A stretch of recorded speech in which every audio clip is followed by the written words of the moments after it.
ஜனாதிபதி தேர்தல் வாக்களிக்கப் போகும் மில்லியன் கணக்கான மக்கள். இலங்கையின் 9வது நிறைவேற்று அதிகாரமுடைய ஜனாதிபதியை தெரிவு செய்வதற்கான ஜனாதிபதி தேர்தலில் இம்முறை 17.1 மில்லியன் மக்கள் வாக்களிக்க தகுதி பெற்றுள்ளனர். விசேடமாக இம்முறை புதிதாக 1 மில்லியன் மக்கள் வாக்களிக்க தகுதி பெற்றுள்ளனர். கடந்த ஜனாதிபதி தேர்தலில் 9 மில்லியன் பேர் வாக்களிப்பதற்கு தகுதி பெற்றனர்.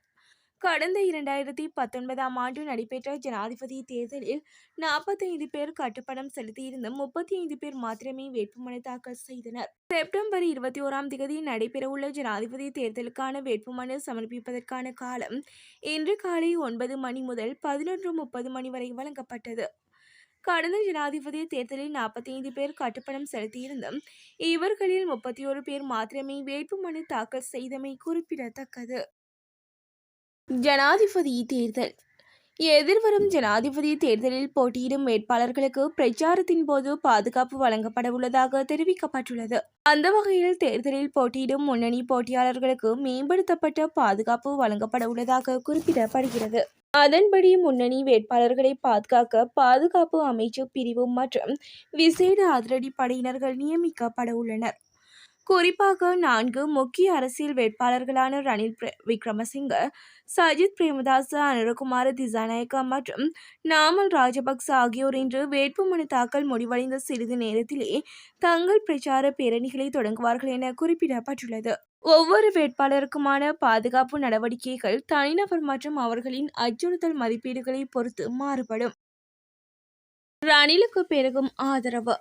ஸ்ரீலங்காவின் எதிர்வரும் ஜனாதிபதி தேர்தலில் ரணில் விக்ரமசிங்கவிற்கு ஆதரவளிப்பதாக பல்வேறு அரசியல் கட்சிகளைச் சேர்ந்த நாடாளுமன்ற உறுப்பினர்கள், முன்னாள் அமைச்சர்கள் மற்றும் அரசியல்வாதிகள் உறுதியளித்துள்ளனர். இன்று இடம்பெற்ற செய்தியாளர் சந்திப்பின் போதே அவர்கள் இந்த விடயத்தை தெரிவித்தனர். இதன்படி நாடாளுமன்ற உறுப்பினர் ரிஷாத் பதியுதீன் தலைமையிலான அகில இலங்கை மக்கள் காங்கிரஸை பிரதிநிதித்துவப்படுத்தும் ஐக்கிய மக்கள் சக்தியின் அனுராதபுரம் மாவட்ட நாடாளுமன்ற உறுப்பினர் இஷாக் ரஹ்மான், புத்தளம் மாவட்ட நாடாளுமன்ற உறுப்பினர் அலி சப்ரி ரஹீம் மற்றும் திகாமடுல்ல மாவட்ட நாடாளுமன்ற உறுப்பினர் சட்டத்தரணி எம் முஷாரப் ஆகியோரும் ஜனாதிபதி ரணில் விக்ரமசிங்கவிற்கு ஆதரவளிக்க தீர்மானித்துள்ளனர். தமிழ் கட்சி பிரதிநிதிகளுக்கு சஜித் அளித்த உறுதிமொழி. ஜனாதிபதி தேர்தலில் வெற்றி பெற்றால் தமிழ் மக்களின் அனைத்து பிரச்சினைகளையும் தீர்த்து வைப்பதாக எதிர்க்கட்சி தலைவர் சஜித் பிரேமதாச தமிழ் கட்சி பிரதிநிதிகளுக்கு வாக்குறுதி அளித்ததாக தமிழ் தேசிய கூட்டமைப்பின் வன்னி மாவட்ட நாடாளுமன்ற உறுப்பினர் செல்வம் அடைக்கலநாதன் நேற்று தெரிவித்தார். நாடாளுமன்ற உறுப்பினர்கள் மற்றும் பல தமிழ் கட்சிகளின் தலைவர்கள் அடங்கிய குழு ஜனாதிபதி வேட்பாளர் எதிர்க்கட்சி தலைவர் சஜித் பிரேமதாசவை கொழும்பில் சந்தித்ததன் பின்னர் செல்வம் எம்பி மேற்கண்டவாறு தெரிவித்தார். ஜனாதிபதி தேர்தலில் சரத் பொன்சேகாவின் சின்னம். ஜனாதிபதி தேர்தலில் சுயேட்சை வேட்பாளராக போட்டியிடும் பீல்ட் மார்ஷல் சரத் பொன்சேகாவுக்கு விளக்கு சின்னம் வழங்கப்பட்டுள்ளது. குறித்த சின்னமானது தேர்தல்கள் ஆணைக்குழுவினால் சரத் பொன்சேகாவுக்கு சற்று முன்னர் வழங்கப்பட்டுள்ளது. 2024ஆம் ஆண்டு ஜனாதிபதி தேர்தலுக்கான வேட்புமனுக்களை ஏற்கும் நடவடிக்கை இன்று காலை 9 மணிக்கு ராஜகிரியவில் உள்ள தேர்தல் ஆணைய அலுவலக கேட்போர் கூடத்தில் நடைபெற்றது. இந்த நிலையில் கட்டுப்பணம் செலுத்திய 40 வேட்பாளர்களில் 39 வேட்பாளர்கள் வேட்பு மனு தாக்கல் செய்திருந்த நிலையில் அனைத்து மனுக்களும் ஏற்றுக்கொள்ளப்பட்டுள்ளது. சற்று முன் வெளியானது ஜனாதிபதியின் தேர்தல் சின்னம். எதிர்வரும் ஜனாதிபதி தேர்தலில் சுயேட்சை வேட்பாளராக போட்டியிடும் ஜனாதிபதி ரணில் விக்ரமசிங்கவிற்கு தேர்தல் சின்னமாக கேஸ் சிலிண்டர் வழங்கப்பட்டுள்ளது. குறித்த சின்னத்தை ஜனாதிபதிக்கு தேர்தல்கள் ஆணைக்குழு சற்று முன்னர் வழங்கியுள்ளது.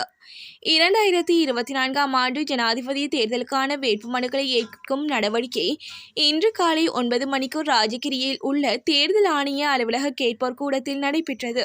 ஜனாதிபதி தேர்தலுக்கான வேட்பாளர்களின் வேட்புமனுக்களை ஏற்றுக்கொண்டதன் பின்னர் 3 ஆட்சேபனைகள் முன்வைக்கப்பட்டதாக தேர்தல்கள் ஆணைக்குழு தெரிவித்துள்ளது.